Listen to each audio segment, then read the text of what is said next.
After an argument during camping, my son left me in the middle of the cold taiga. He thought I would never return. But he was wrong. When he arrived home, I was waiting for him, and I wasn't alone. Son, meet my friends.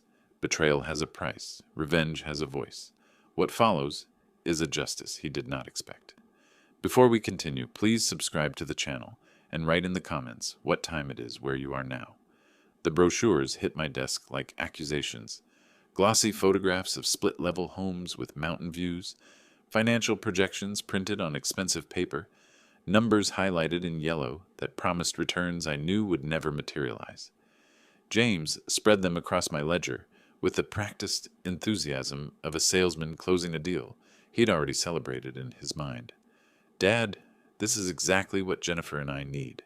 His voice carried that rehearsed confidence I'd heard before, the franchise opportunity, the consulting venture, the online business that required just a small investment to generate passive income. The market's perfect right now, and this property will triple in value within 5 years. I just need $50,000 to secure it. $50,000? I removed my reading glasses slowly, setting them beside the calculator I'd been using before he arrived unannounced. Outside my office window, Anchorage moved through its Thursday afternoon rhythm, traffic crawling toward Eagle River, mountains shadowed against July sky. Inside, my son waited for me to become the solution to problems he'd created himself. "You said something similar about that franchise opportunity 2 years ago?"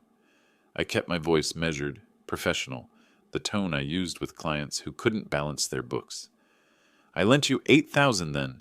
That money never came back, James. Neither did the explanation you promised." His jaw tightened. The enthusiasm drained from his face like water through cheap fabric, replaced by something harder. He leaned back in the chair, arms crossing defensively across his chest. The glossy brochures suddenly seemed irrelevant between us. "That was different. The franchise had unexpected costs." "Everything has unexpected costs." I pulled open my desk drawer, removed the ledger I kept for personal accounts. My fingers found the page without looking. 2 years of documentation, promises recorded in my own handwriting, dates when repayment was supposed to begin. "You told me 6 months. Then it became a year. Then you stopped returning calls about it entirely." James stood abruptly. His chair scraped against the floor, loud enough to make me wince. He gathered the brochures with sharp, angry movements, shoving them into the leather folder he'd carried in like a shield. "You're sitting on hundreds of thousands while your son struggles." The accusation came out bitter, practiced. "Jennifer works herself exhausted trying to make our house presentable. Her friends' parents help them. Real families support each other." Real families. The phrase hung between us like smoke. I thought about Sarah, gone 5 years now.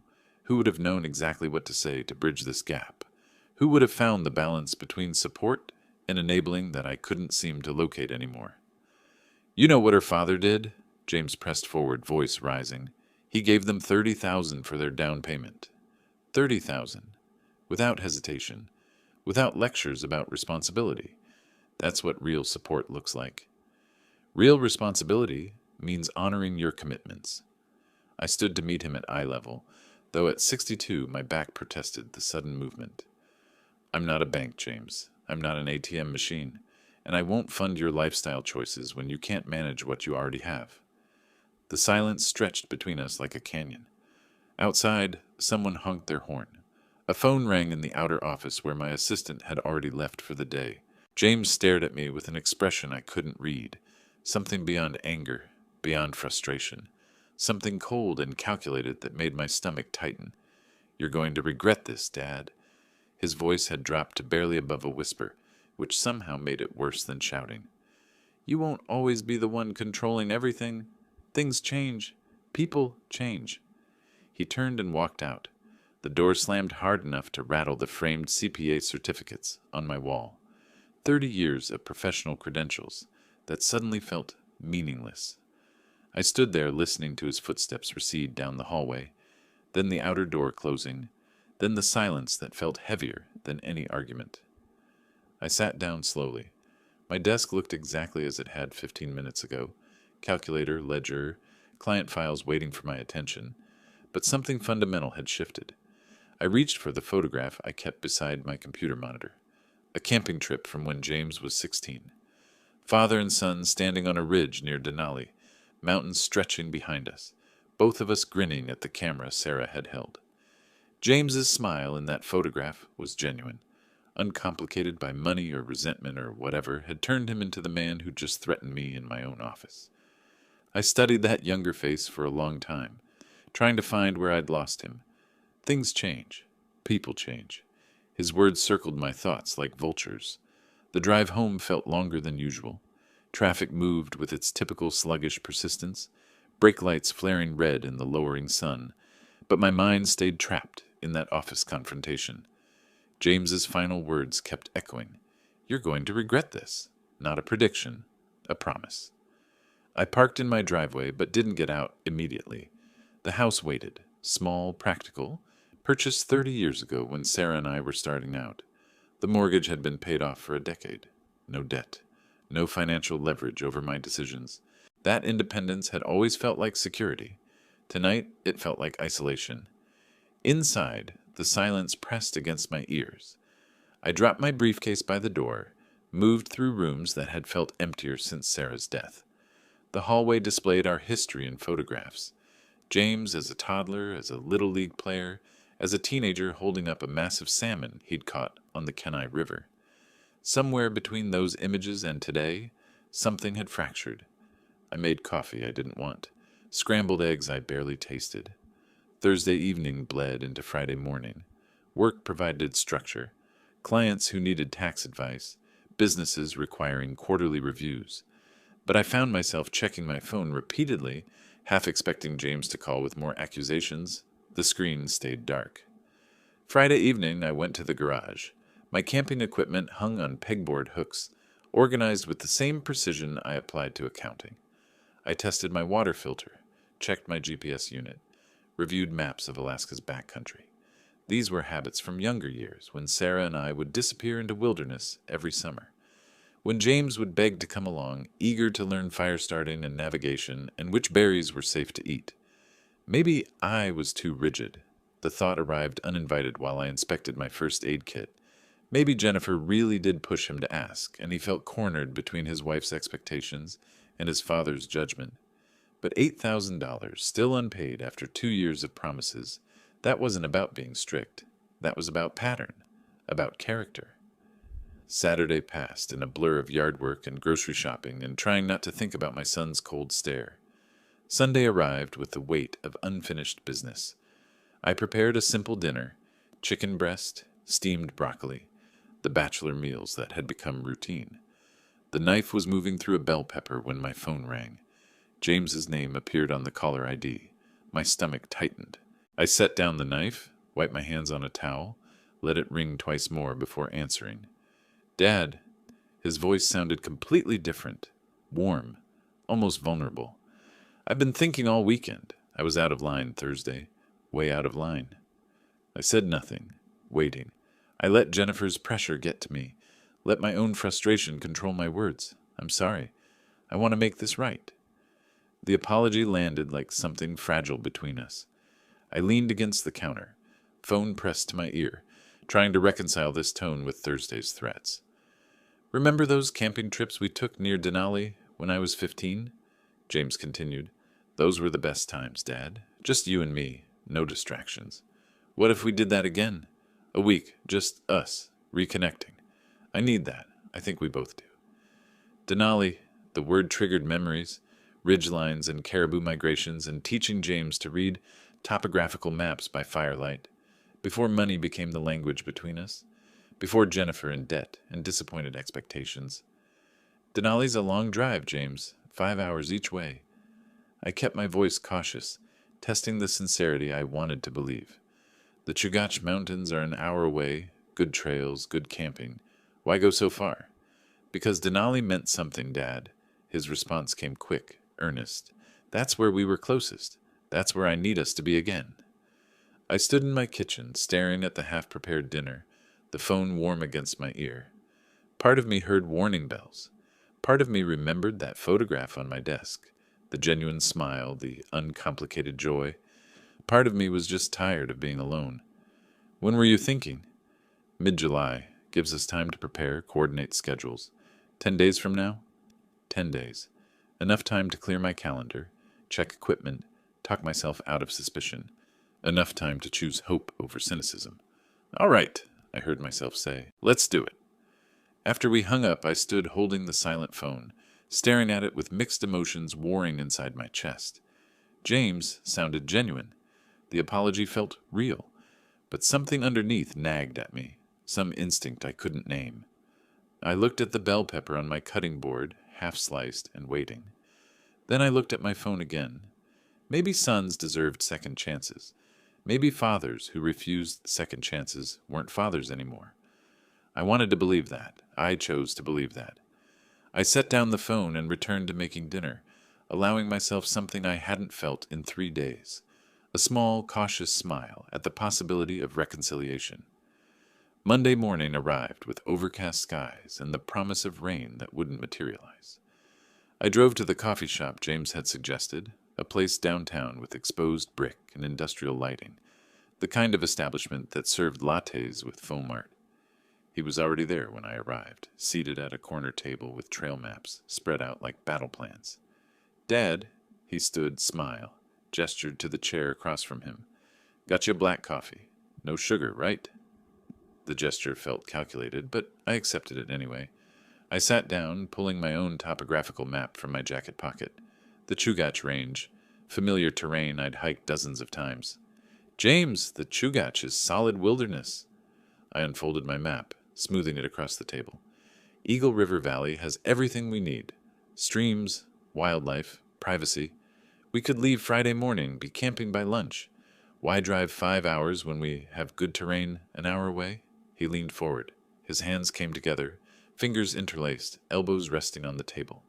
The body language of earnest confession. Dad, it's not about convenience. His voice carried weight I wanted to believe was genuine. Denali is where you taught me to really see Alaska. Remember that ridge where we watched the caribou migration? That's where I felt closest to you. That's what I need now. That's what we need. The Caribou Ridge.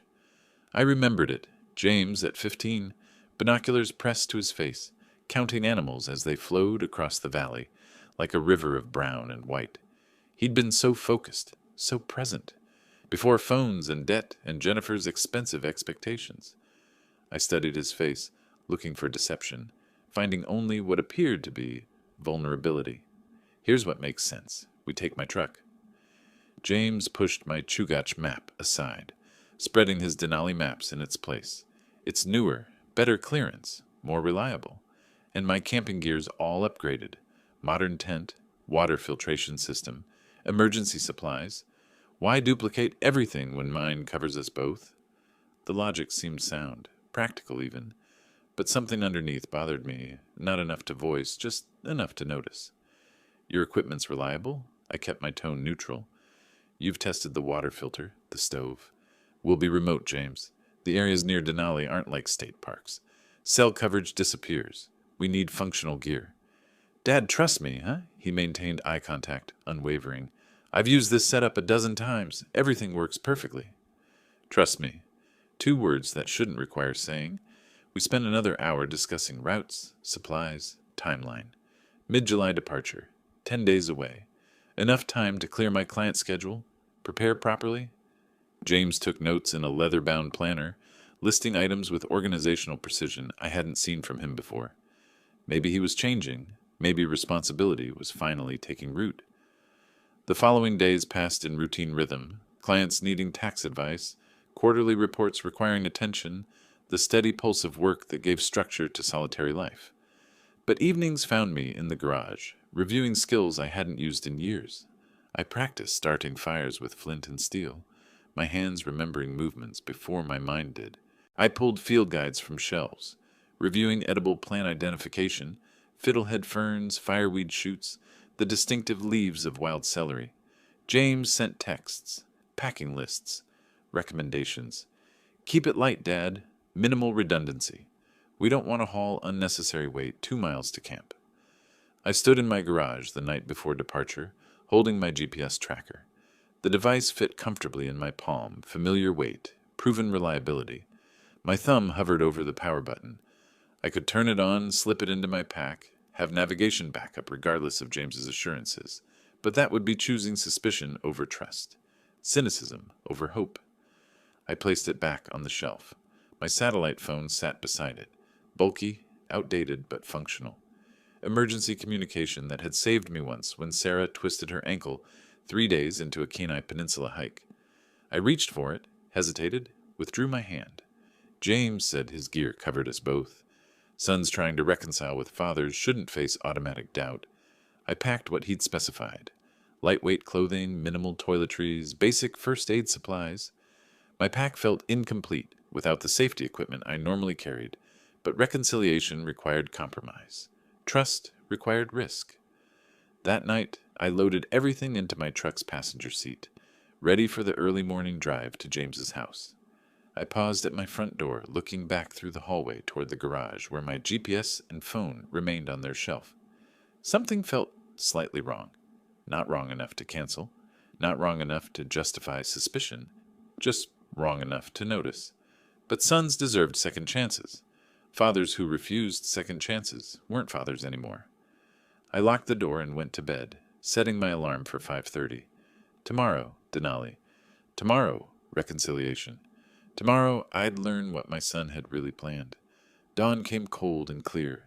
I arrived at James's house just after 6, the sun barely clearing the Chugach Peaks behind Anchorage.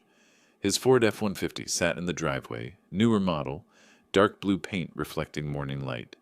He emerged from his garage carrying 2 large packs and a cooler, his movements efficient and practiced. Perfect timing! He loaded gear into the truck bed with quick precision. We'll miss the worst traffic heading north. I transferred my pack from my truck to his. The bed contained more equipment than I'd expected. Tent, cooking supplies, what looked like a comprehensive emergency kit. Maybe my concerns about his preparedness had been unfounded. The George Parks Highway unrolled before us, stretching north toward mountains that grew larger with each mile. James drove with relaxed confidence, one hand on the wheel, the other occasionally gesturing as he talked about work. The development company landed this massive contract last month, luxury condos overlooking the inlet. His enthusiasm seemed genuine, unforced. My commission structure means if I close 3 units, I'm looking at serious money. Real money, Dad. The kind that changes things. I noted the emphasis on money but let it pass. He wasn't asking for anything, just sharing. That was progress. We stopped for breakfast in Wasilla at a diner with red vinyl booths and waitresses who called everyone Hon. James ordered the lumberjack special, ate with appetite while discussing the condo project's architectural features. No mention of Thursday's confrontation. No reference to the $50,000 he'd demanded. The omission felt deliberate, strategic, but I chose to interpret it as maturity. Past Talkeetna, civilization thinned to scattered homesteads, and then nothing but wilderness. Spruce forest pressed close to the highway, mountains looming white and massive in the distance. James's phone lost signal gradually, bars disappearing one by one until the screen showed only emergency calls available. There it is. James pointed to a turnoff barely visible through the trees. Our access point. We parked at a trailhead marked only by a weathered wooden post. No other vehicles. No signs of recent use. The isolation felt total, complete. Exactly what I'd once loved about Alaska backcountry. Today it felt different, heavier. The hike-in took 90 minutes. 2 miles through dense spruce taiga, following a trail that required experience to track. James navigated confidently, checking his phone's GPS while signal ghost images still functioned. We emerged at a clearing beside a stream that ran clear and cold over rounded stones. This is perfect. I dropped my pack, surveying the site. Level ground, water access, natural windbreak from surrounding trees. Same basic area we camped when you were 15. Same area, James confirmed. Different spot. That old site's overgrown now. We set up camp with coordinated efficiency. I drove tent stakes while he strung the bear bag line between 2 sturdy spruce. The movements felt comfortable, familiar, like muscle memory from decades of outdoor experience finally finding common ground again. That first evening passed almost peacefully. We cooked over the campfire, freeze-dried meals reconstituted with stream water, James filtered through his modern pump system. He told stories about difficult clients at the development company, Jennifer's book club drama, ordinary life details that felt like bridges being rebuilt. "This was a good idea, James." The words came easier than I'd expected. "Being out here, away from everything, it reminds me why Alaska matters. Why this kind of quiet matters. I'm glad we came." "Me too, Dad." He poked the fire with a long stick, sending sparks spiraling into darkness. "I forgot how much I needed this. Needed us." The second day, we hiked deeper into the taiga. Ridge lines opened spectacular views, mountain ranges stretching to horizons, valleys carved by ancient glaciers, the scope of wilderness that made human concerns feel appropriately small. James photographed everything with his phone, still catching occasional signal bars at higher elevations. I identified edible plants by habit, young fireweed shoots, cow parsnip stems, skills returning automatically. But that evening the mask slipped. We'd finished dinner, settled beside the fire as darkness closed in. James had been quiet during the meal, his earlier enthusiasm fading into something harder. Then he spoke, voice carrying edge I recognized from Thursday's office confrontation. "You know what Jennifer said last week?" He didn't look at me, just stared into flames. "She said her father gave them $30,000 for their down payment. $30,000. Without hesitation. That's what real support looks like. That's what family does." The temperature between us dropped like a stone through ice.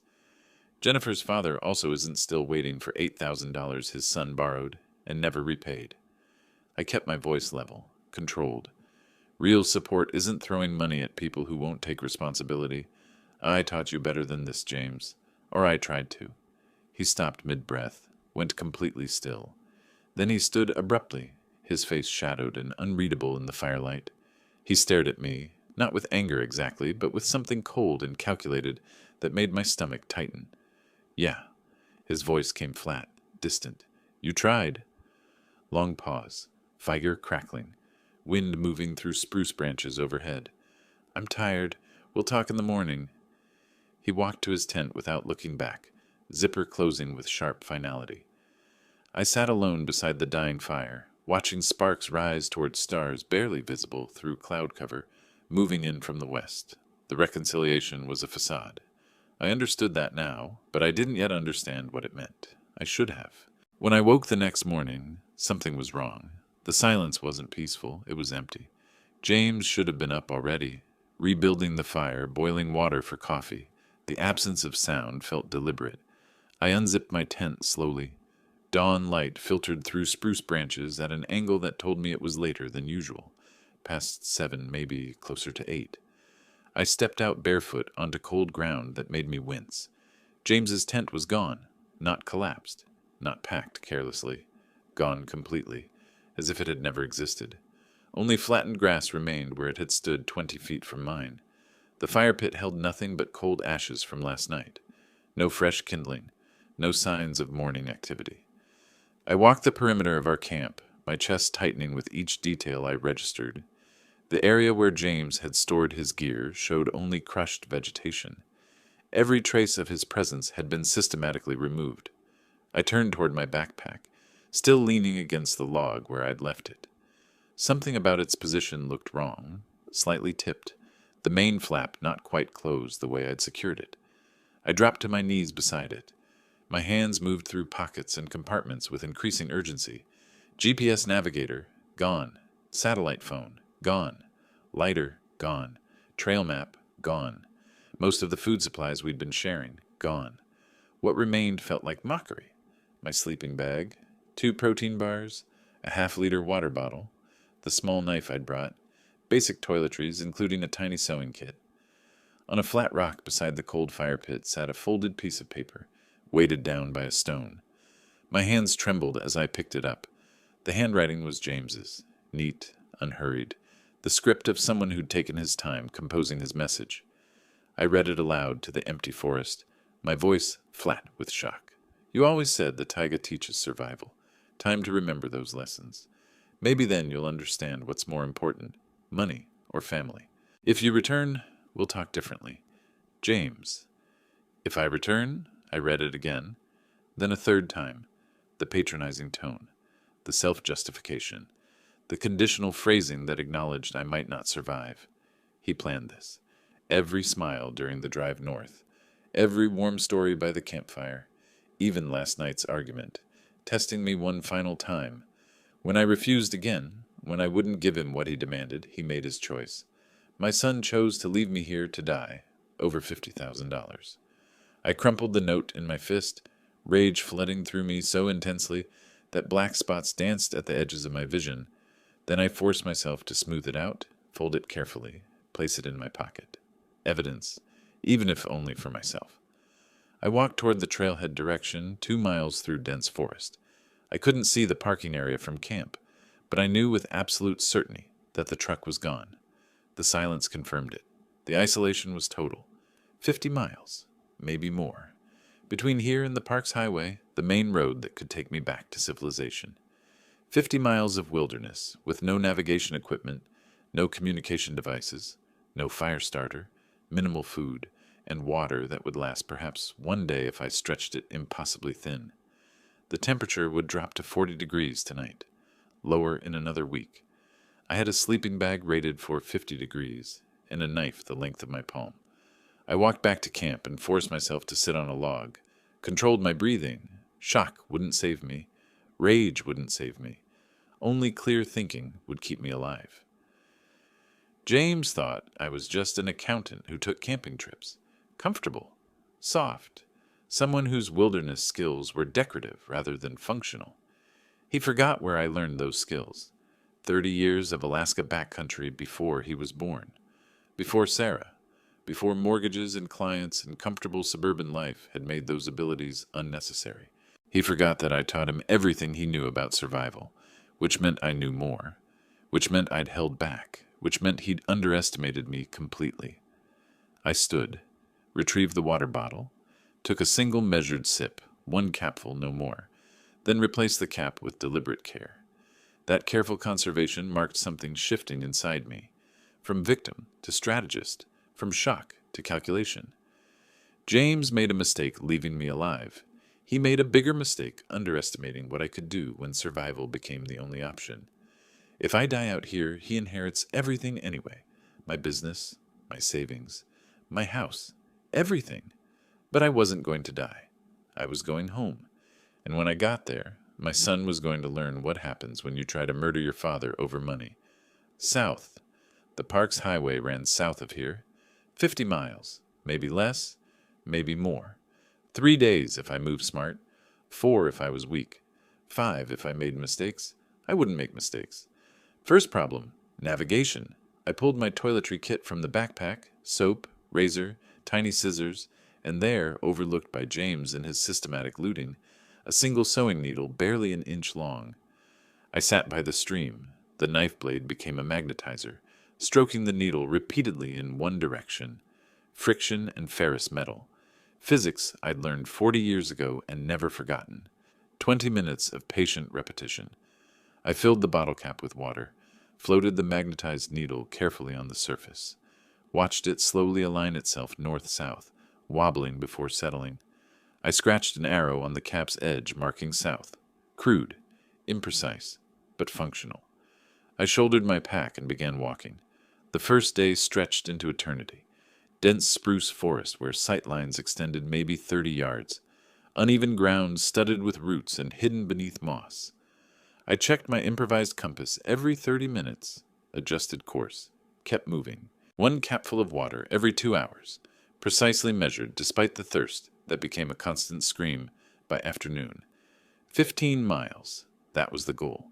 15 miles before darkness forced me to stop. The first night nearly killed me. I built a lean-to from fallen branches and evergreen boughs. Work my hands remembered even as my brain struggled with exhaustion. Crawled into my sleeping bag wearing every layer of clothing. The temperature dropped. 40 degrees, maybe lower. The bag was rated for 50. I ate 1 protein bar with agonizing slowness, making each bite last, letting it dissolve on my tongue. 400 calories to fuel a body that had burned thousands. Hypothermia crept in through inadequate insulation. I forced myself to shiver actively, generating heat, fighting the dangerous lethargy that whispered I should just rest, just sleep, just stop struggling. I thought about James, warm in his house, sleeping beside Jennifer, believing his father was dying in the wilderness he'd been abandoned in. That rage kept me warm enough to survive. Dawn came eventually. Everything hurt. I forced myself up, forced myself to move, because stopping meant dying. The second day brought small mercies, wild blueberries growing in a clearing where sunlight penetrated its canopy. Alaska's brief summer had ripened them perfectly. I ate carefully. Too many would cause stomach problems I couldn't afford, but the sugar provided energy that the protein bars couldn't match. Afternoon brought me to a stream, shallow sections where water moved quickly over stones. I waded in barefoot, the cold shocking away exhaustion momentarily. Hand fishing. I'd learned it in my 20s from an Athabascan guide on the Copper River. Stand motionless. Let the fish forget you exist. Then quick hands, trapping them against submerged rocks. 3 attempts over an hour. 2 successful catches. Small grayling, maybe 6 inches each. I hesitated only briefly before eating them raw. Protein. Essential calories. The texture made my stomach lurch, but I forced them down. The second night passed slightly better. I knew what to expect. Knew how to manage the cold. Knew that morning would come if I just endured. The third morning I stumbled onto a dirt road. I dropped to my knees in overwhelming relief. The first emotional break since reading James's note.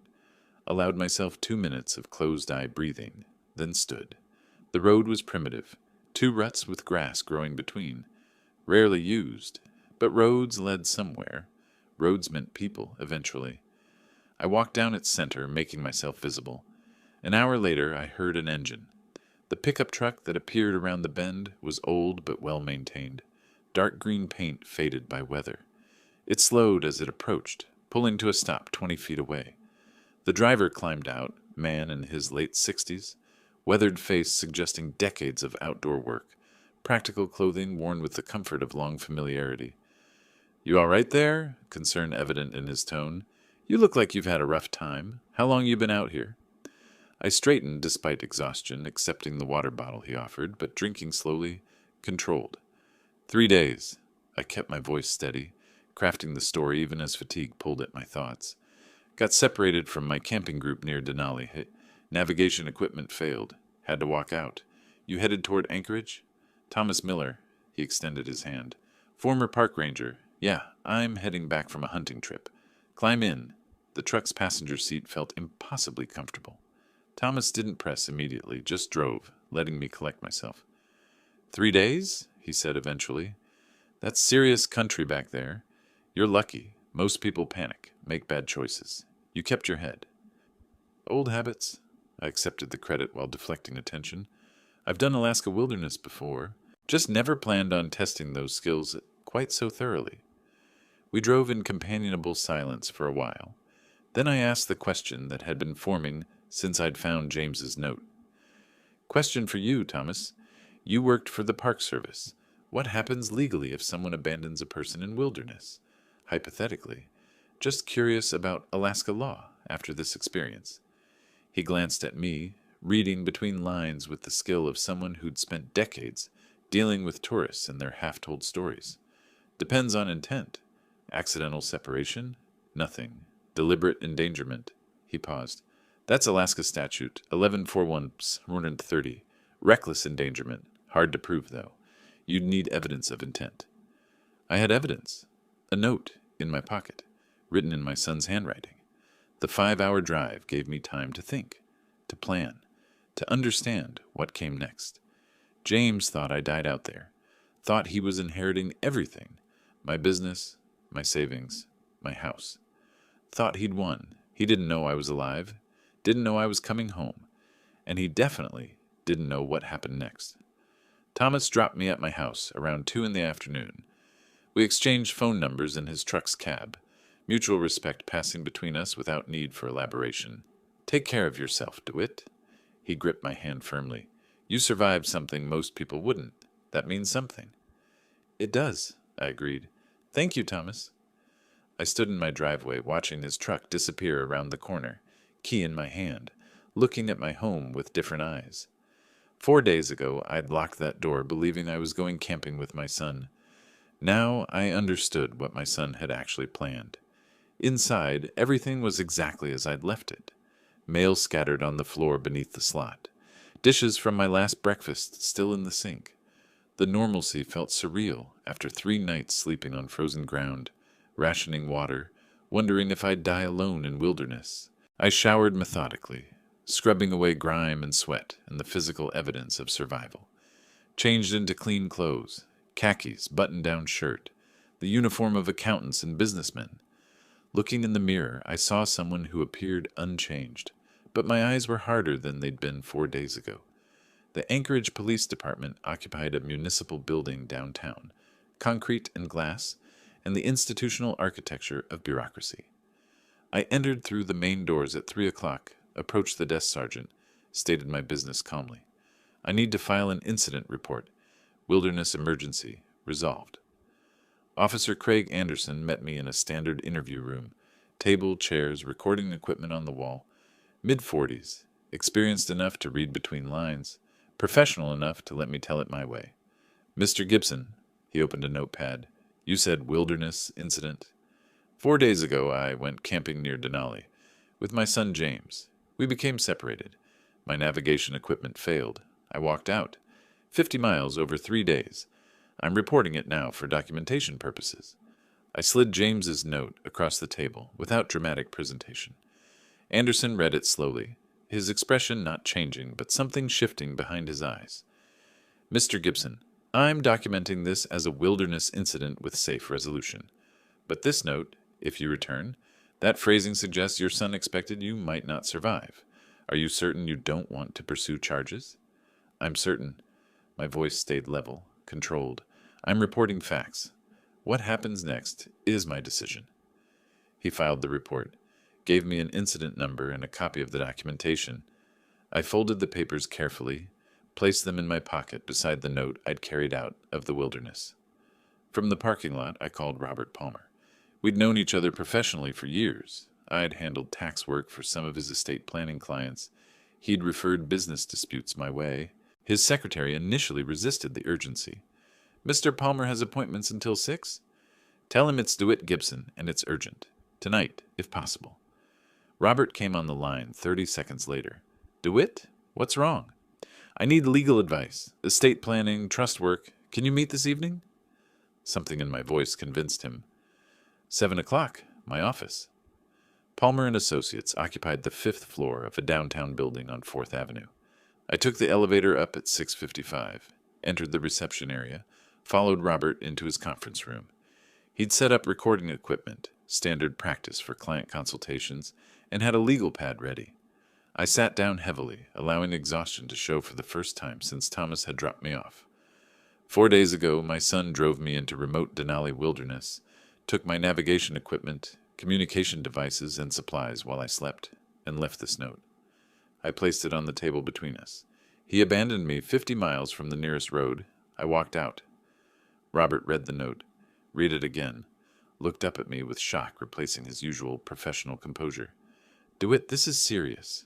This language, time to remember those lessons, if you return, shows premeditation and acknowledgement of danger.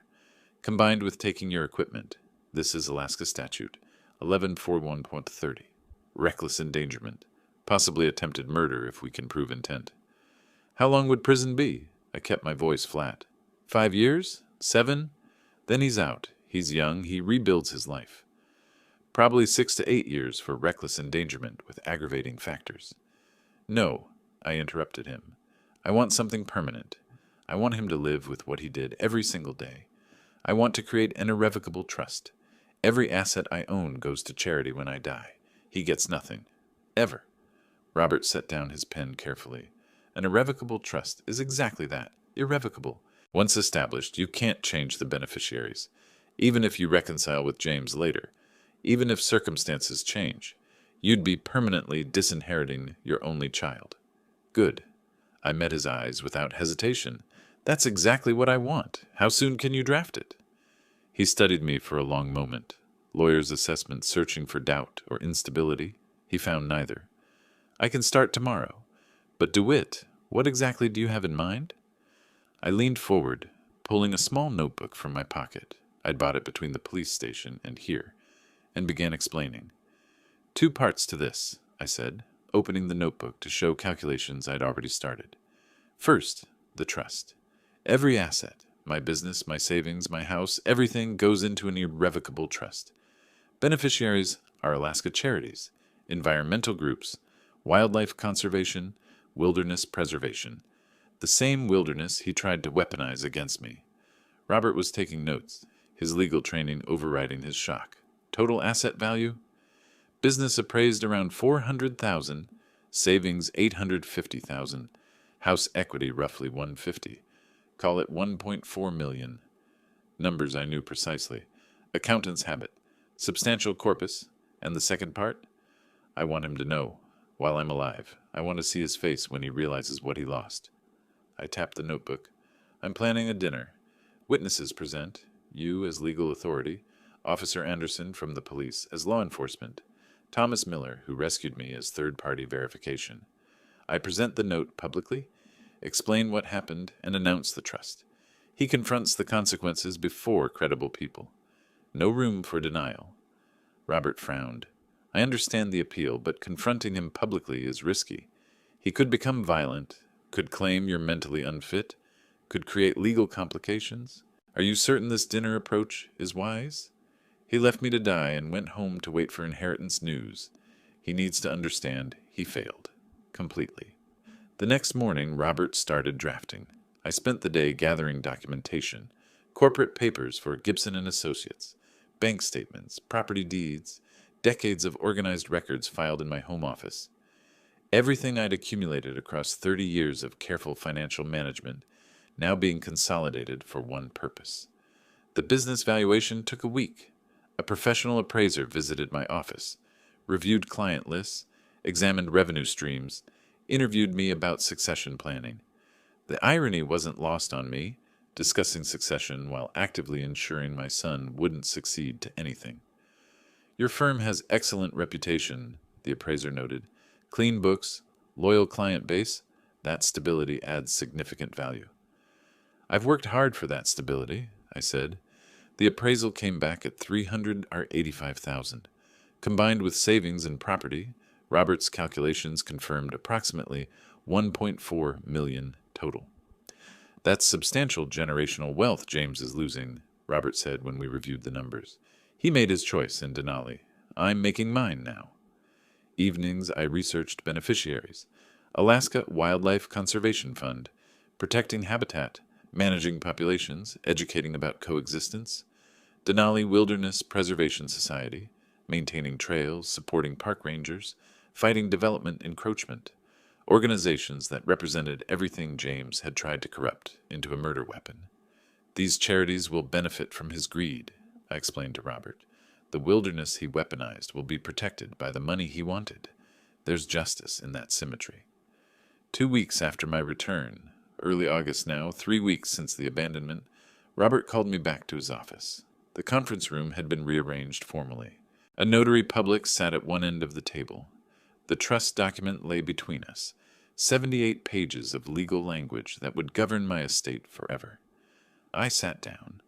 Robert walked me through key sections. Lawyer's thoroughness ensuring informed consent. Page 12 establishes the irrevocable nature. Page 23 designates beneficiaries. Page 47 specifies you retain life estate. You can use assets during your lifetime, but ownership transfers to the trust. Upon your death, everything goes to the charities. No provisions exist for James Gibson. No possibility of future modification. I understand.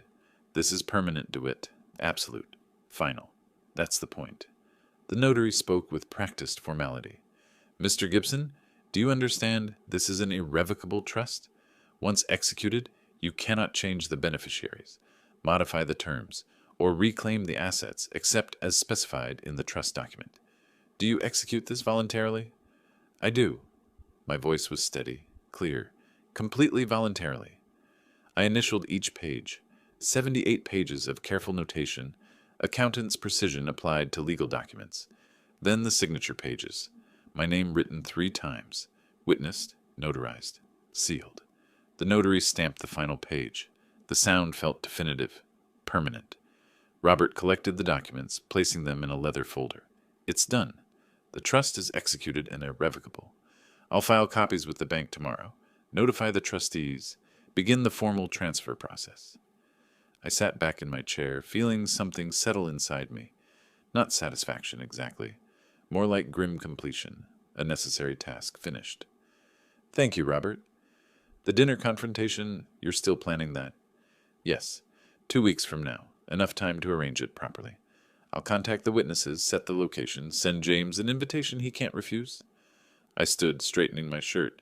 He thinks I'm dead. Time to prove otherwise. Robert walked me to the elevator. DeWitt, I have to ask. Are you sure about this? The trust accomplishes your goal. You don't need the confrontation. Yes, I said simply. I do. The elevator doors closed. I held the folder containing copies of the trust documents. 78 pages that made James's betrayal permanent in law. He wanted my money. Instead, he'd lost everything. And he didn't even know it yet. The day after signing the trust, I began executing the transfers. Alaska Bank and Trust's vice president met me in a private office, walking me through authorization forms that moved $850,000 from personal accounts into trust accounts.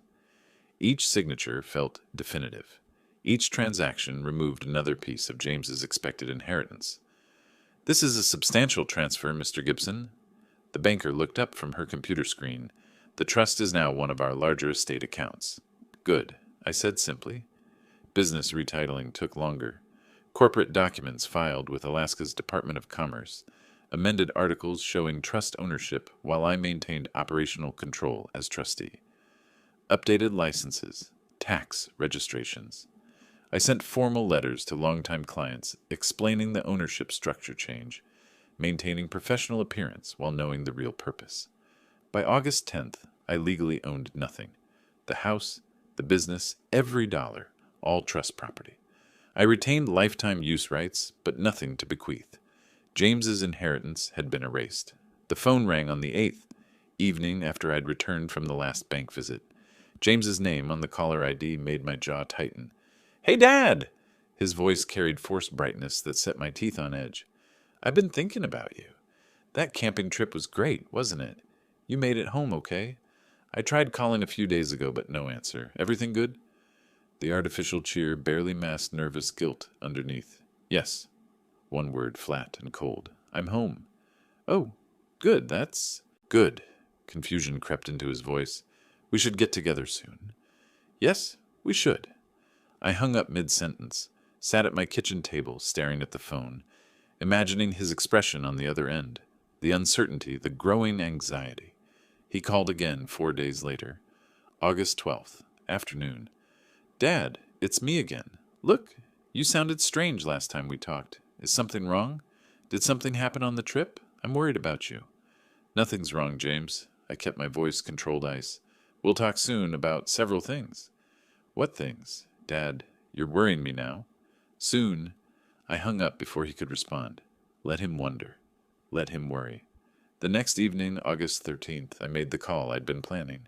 Stood in my home office looking at the family photograph on the wall. That camping trip when James was 16. Both of us smiling at Sarah behind the camera. Before money corrupted everything. James, I want you and Jennifer to come to dinner Thursday evening, August 15th, 7 o'clock. We need to have a serious conversation about family matters, financial arrangements, the future. His eagerness came through immediately. Of course, Dad, of course. We'll be there. This is good. I'm glad you're ready to talk about this stuff. Will it just be the three of us? He thought I was surrendering, thought the wilderness had broken me, taught me his lesson about priorities, thought I'd invite him over to hand him money. No, I let the word hang. There will be others present, people who should hear what I have to say. Others? What do you mean? Who? Thursday, 7 o'clock. Don't be late. I hung up, allowing myself a cold smile. I called Robert next. The dinner's set for Thursday. You'll be there? I'll be there. A pause. You're certain about this approach? Public confrontation is irreversible. You can't take it back once done. That's the point, Robert. He tried to make my death irreversible. I'm making his consequences irreversible.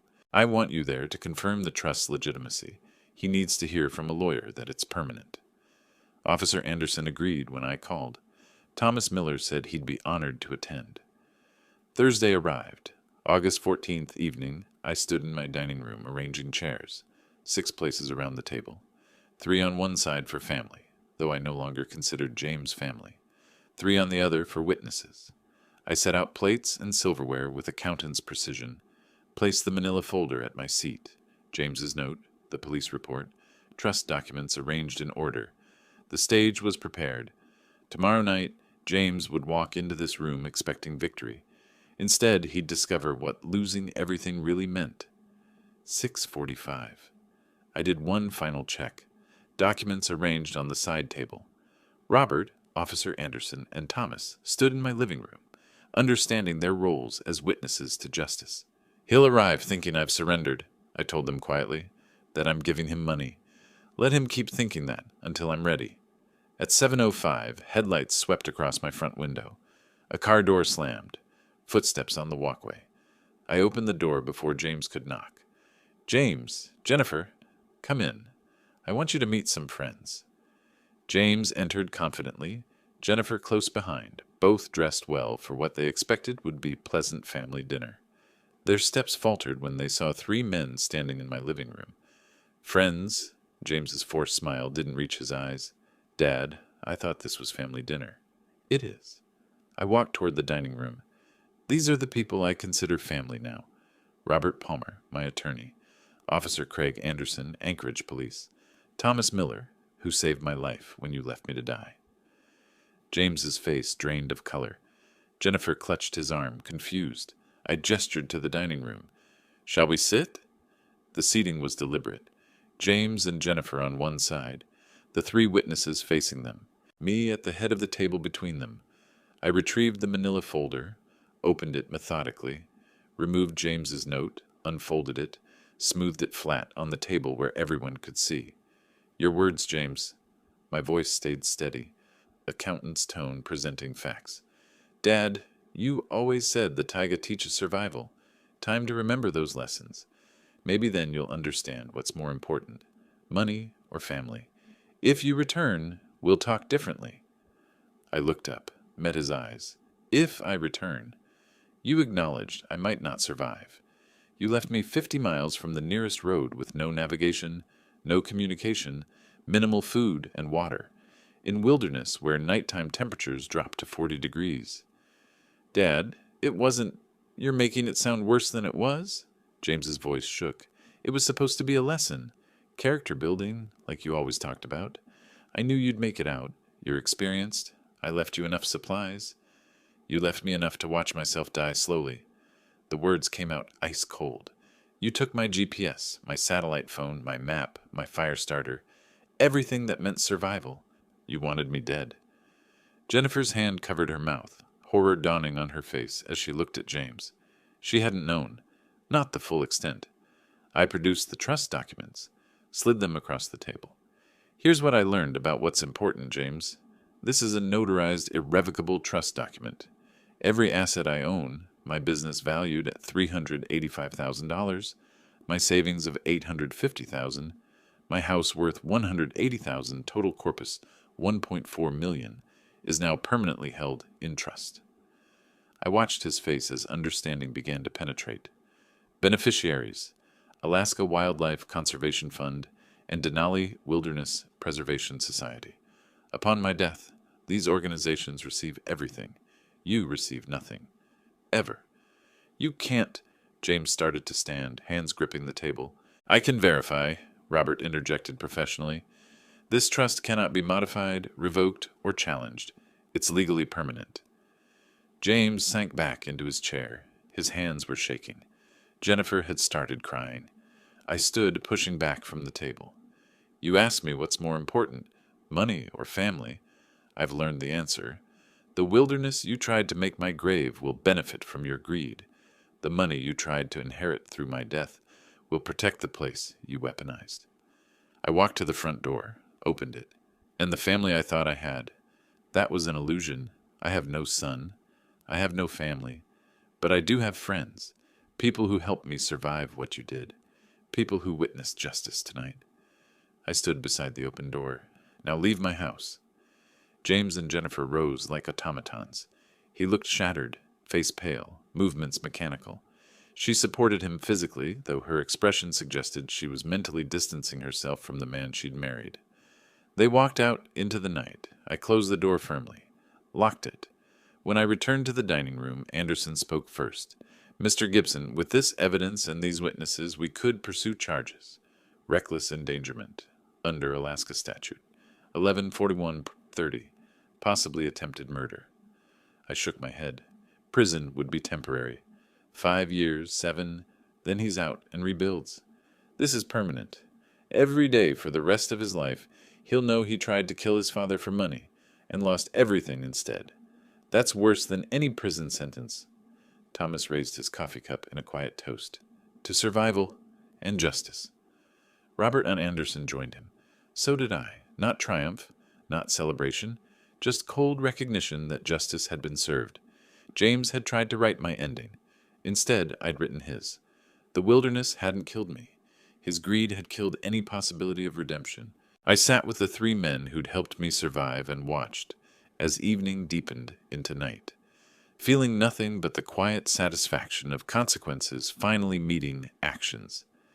If you like this story, please like this video, subscribe to the channel, and share your impressions of this story in the comments.